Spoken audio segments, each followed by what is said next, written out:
تو زکوٰۃ کی رقم ہی دینی ہے اپنے والدین کو، کیوں نہ جو آپ کے پاس اور پیور حلال مال ہے اس میں سے آپ اپنے والدین کی مدد کریں۔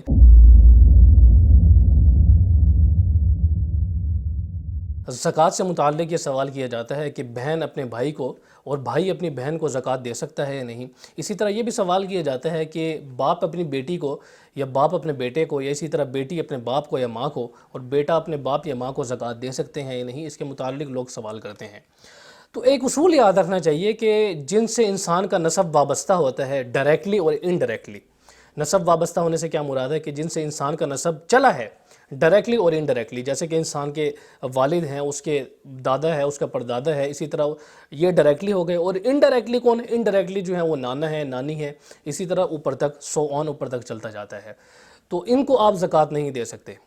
اور اسی طرح جن سے انسان کا نسب آگے چلتا ہے ڈائریکٹلی اور انڈائریکٹلی، جس میں انسان کے ڈائریکٹلی میں پوتا پوتی اور اسی طرح پڑ پوتا پڑ پوتی اور بیٹا وغیرہ آ جاتے ہیں، بیٹی، اور انڈائریکٹلی میں انسان کا نواسا نواسی اور اسی طرح جو آگے نسل ہے وہ ساری اس میں داخل ہے، تو ان کو آپ زکوٰۃ نہیں دے سکتے جن سے انسان کا نسب وابستہ ہوتا ہے یا جن سے انسان کا نسب آگے چلتا ہے ڈائریکٹلی اور انڈائریکٹلی۔ البتہ آپ انہیں زکوٰۃ دے سکتے ہیں جو آپ کے اطراف میں ہوتے ہیں۔ اطراف سے مراد یہ ہے کہ جو آپ کے بہن بھائی ہیں، کیونکہ ان سے انسان کا نسب وابستہ نہیں ہوتا اور یہ انسان کے رشتہ دار ہوتے ہیں۔ اگر انسان اپنے بہن بھائیوں کو زکوٰۃ دیتا ہے، اگر وہ مستحق ہیں تو انہیں دے سکتا ہے، اور اس کا دگنا اجر ملتا ہے کیونکہ وہ انسان کے رشتہ دار ہیں اور ان کے ساتھ صلہ رحمی کا بھی عنصر پایا جا رہا ہے۔ جہاں تک یہ سوال پایا جاتا ہے کہ بھئی انسان اپنے ماں باپ کو کیوں نہیں زکوٰۃ دے سکتا، ماں باپ اپنے بیٹے کو کیوں نہیں دے سکتے یا بیٹی کو کیوں نہیں دے سکتے، تو اس کے متعلق ہمیں روایات ملتی ہے۔ سنن ابن ماجہ میں بھی موجود ہے اور کتابوں میں بھی موجود ہے، سنن ابو داؤد میں۔ اس میں آپ صلی اللہ علیہ وسلم سے ایک شخص نے سوال کیا کہ بھئی میرے پاس مال ہے اور میرا جو بیٹا ہے، یا میرے پاس بیٹے بھی ہیں اور میرے بیٹا ضرورت مند ہے، تو آپ صلی اللہ علیہ وسلم نے فرمایا کہ آپ اور آپ کا مال آپ کے والد کا ہے۔ تو اس روایت سے بہت سارے اصول محدثین نے نکالے ہیں۔ ایک اصول تو یہ نکالا ہے کہ انسان کا جو مال ہے وہ اس کے باپ کا ہوتا ہے ایک جہت سے، اور بیٹے کا مال جو ہے وہ اس کے باپ کا ہوتا ہے، اور باپ کا مال بیٹے کا ہوتا ہے ایک جہت سے۔ وہ اس طرح کہ اگر انسان اپنے باپ کا مال چوری کر لے تو اس پہ حد بھی جاری نہیں ہوتی، کیونکہ وہ اس میں شبہ ہے ملکیت میں۔